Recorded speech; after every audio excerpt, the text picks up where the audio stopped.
Are we making a difference? So it was on my second to last day that I was in Myanmar. So it was on a Friday, and we were visiting some of the orphanages there in Yangon to check up on them. I was trying to catch all the orphanages that we partner with. That day we had already been to 5, okay? And we pulled up in front of another orphanage. It is called the Shalom Orphanage. It's about an average size orphanage, has about 20 kids in it. But anyway, when I got out of the van, several of the children came running up to give me a hug. Now I need to pause here for just a second. I need to explain something.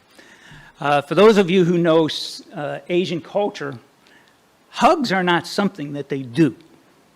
Okay, they are reserved. They do not show emotion that way. I have been there, I don't know, 12, 13, 14 times, and I've never received a hug. On this trip, from the time I landed at the airport to the time that I was at Shalom Orphanage, so those days in between, I had probably received 200 plus hugs. You know, I'm not a hugging kind of guy. So I kind of wish that somebody was with me to take all these hugs. But by now, by the time I'm at the Shalom Orphanage, I've gotten kind of used to it. I'm expecting it when I get out, so I'm used to it. So after all the children have come up and they've given me a hug, they've greeted me, Joseph knew. That is how you would pronounce the mother of Joseph, her oldest son. Joseph knew. She comes up to me. She wraps her arms around me in this huge, tight bear hug. She buries her head in my chest and begins to cry and cry and cry. No one, the children, staff, we all just stood there. No one knew what to do. No one knew what to say. No one really knew what was going on. It takes her a while, and she finally regains her composure, and she begins to explain that when her husband died last year from COVID, leaving her to care for all the children on her own, that she saw no hope. But it was her son, Joseph, who's one of our students, and he's been in the program for several years now. He's actually one of the more advanced. He told her not to worry, that the Esther Project would help them. That it was the daily visits of our staff that held her and the children together. But then she whispered the most incredible thing. She said that Joseph and all the children viewed the Esther Project as their second father. And that we were the ones keeping Joseph and all the other children from going the bad way. Now, numbers and statistics tell us that we are being successful and that our program works. But sometimes it's the human connection that reveals just how much hope, that reveals just how much of an impact each of us make. The Esther Project, for all intents and purposes, is a very small, nondescript NGO that by necessity works in the shadows. But what we do matters. We matter to Joseph New, and we matter to Shalom Orphanage. We matter to those who have been forgotten by the world. So what are we doing? And what are the plans for the future? Well, okay, so to help answer that, what I'd like you to do is indulge me. I'd like to take a little short trip back down memory lane with me, okay? Now, most of the orphanages that we partner with are supported solely by their caregiver. someone like you, someone like me, who decides that I am going to take 10 or 20 children into my home and raise them as my own. Now, in the best of times, these caregivers struggle to provide food, clothing, and shelter. Vocational training, that was never on the table. This is a picture that you're looking at. This was our first year. We had 38 students. Our sole mission was to teach English and computer skills that, when combined, would create opportunities for these children to break the generational poverty that they were born into. Now, to be perfectly honest, we really had, at the beginning of this, we did not envision it growing. We were just content to know that we were working to help these children, these 38, to have a better life. That was what we were content with. I guess God had other plans. So we're going to jump ahead a couple years. This next picture is a picture of the last time that we could gather all the students together. This was in 2019. We had just under 300 students at the time. We were operating in 3 townships: Dagon, Legu, Shui Bei Ta. Okay? The mission remained the same, but we had added additional things to it. We had added a sewing program, and we had added a mentoring program for those who were a little bit older and aging out of the system. And then, as all of you know, COVID came. COVID spread its tentacles into Myanmar, followed by the coup d'etat and economics collapse. And our mission changed. As one of our board members stated it, there is no reason to provide an education to them if they are starving to death. Emergency food and supplies for the 28 orphanages that partnered with us became part of our mission. Evacuation of orphanages when the threat of violence became too great became part of our mission. Relocation of the children from orphanage to orphanage became, when needed, became part of our mission. And when the schools closed for 2+ years, we assumed the responsibility to continue the children's primary education. The Esther project had morphed into a lifeline. Now, we can no longer gather all the students together to get a photograph of them all. For several reasons, not the least of which, the military won't allow it to occur. So it would be a very serious security issue to attempt to do so.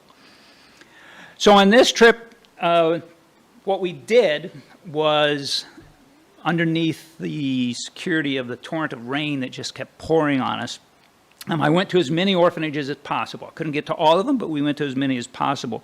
And in some places, we consolidated some of the orphanages together so we could just catch them all in one big fell swoop. So I'm going to show you a couple pictures of where we're at. This first picture that we're looking at right here, this comes from Legu, okay? We had gathered some of the children from Legu there. We had brought in some of the children from Shui Bei Ta, and we had planned to bring the children in from Malbi there, which is our 4th township they're working in. Unfortunately, the military had other ideas, and they turned all of those children back around. Malbi is going to be a difficult location for us to work in, primarily because it is right next to a large military base. So we've had trouble accessing it. We've had trouble getting people out of there. It is not a safe place to go to. The second picture that you're looking at right now, this is at another location in Legu. We brought the rest of the children over to this location, and we did this because we had too many kids. We couldn't get them all together in one location without drawing attention, and that's the last thing that we wanted to do. So this is at the second location. These next several pictures you're going to look at, these are from several orphanages that are in Dagon. We are missing some of the children in these pictures. Some of them were elsewhere. And then we are missing several orphanages that were in Shui Bei Ta. The day that they were supposed to meet with me, there was an emergency, a medical emergency there, and then we do not have any of the children from Mall B. We now have 500 children who look at the Esther Project and our 20 staff members as their second father. I want to talk a little bit about this picture that you're looking at right here. That is a picture of New Hope Yangon. It is a church, it is an orphanage, and it runs a Bible college there, a Grace Bible College. It is a small orphanage, has about 8 kids. They run a very, very good Bible college. At their orphanage, they have just recently brought in a new child into it. This is one of the children, and we're going to see more of that, one of the children that was orphaned in one of the military attacks on the villages out there. So now you have children that don't have parents, so they've brought in one of those children. New Hope Yangon brought up a point is that they were amazed that I was there because what they have experienced is that even their donors, even their supporters have shied away from sending anything in out of fear that it might lead to them. So all of these orphanages, they're all struggling just to put food on the table. So, but that is New Hope Yangon. We are looking at seeing what we can do to partner with them to provide them some assistance going forward. But so how are the children? That depends. It's a big depends. The orphanages themselves were in various states of disrepair. All but one of the orphanages were either extremely low on food or completely out. We addressed that situation while I was in country. That's something we can fix. However, more troubling and far more reaching is the emotional and mental health of the children. So I would visit with them in small groups, get them together and talk with them in small groups. And I noticed that 2 themes began to emerge amongst all the children. From the younger children, there was just a simple joy at being able to go to school and be with their friends. But a darker theme crept forth from the older students, those who had seen their futures wiped away at the point of a gun. I want you to think about that for a second. Think about what it would be like if your future had just been wiped away and there was nothing you could do about it. For the older students, they harbor a view towards the older generation, and anyone over 35 is the older generation there, that they refer to as Generation L, of which I was told later was a derogatory term. It's pronounced Li, which means, I will leave you to put in the word in front of it, blanking coward. A view that blames all of those 35 and above for failing to take part in the protest, blames them for not doing more to stop the recent coup.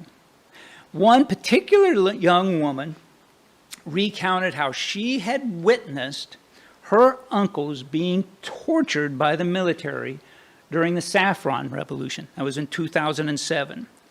And yet today, she blames that exact same generation, those exact same uncles, for not doing enough.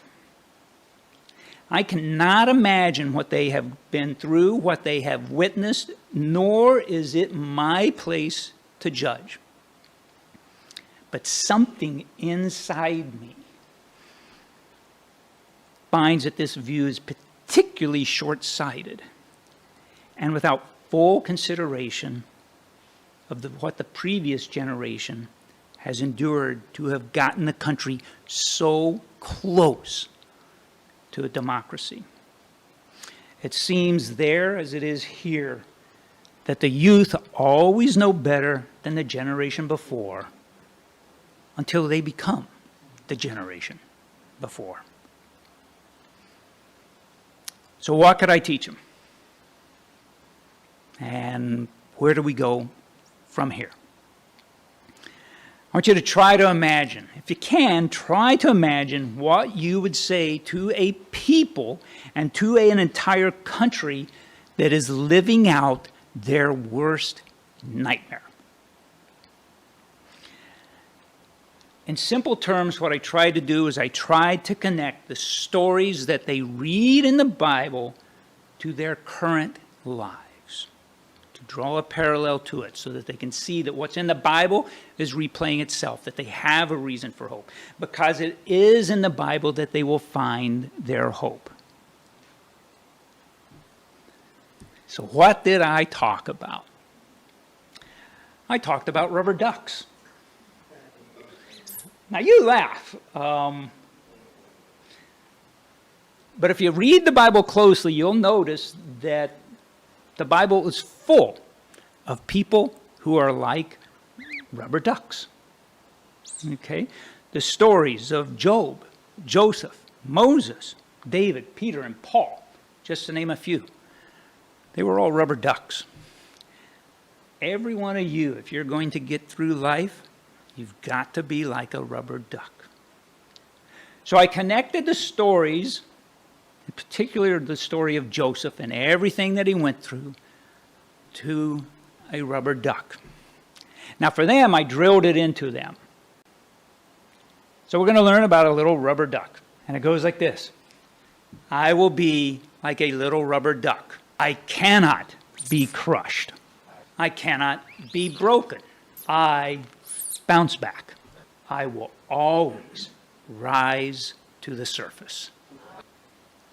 More now than ever before, the children, the caregivers, and the staff in Myanmar need to be like this little rubber duck.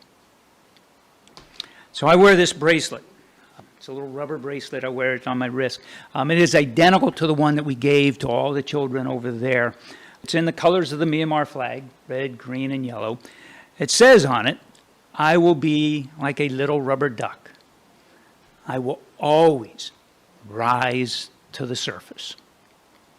I wear this to remind myself that there are 500 children who are praying that you will care enough about them to walk with them and see them through their nightmare. So where do we go from here? Well, there really aren't any easy solutions. The road ahead is hard and it is fraught with danger, difficulty, and heart-wrenching decisions. We will, however, continue to devote our energies to our primary mission to provide vocational skill training to the orphans, including English and computer skills. We do need additional computers. Computers are not easy to locate in Myanmar, and when you do find them, they are extremely expensive. We are efforting to find a way to get computers and laptops into Myanmar.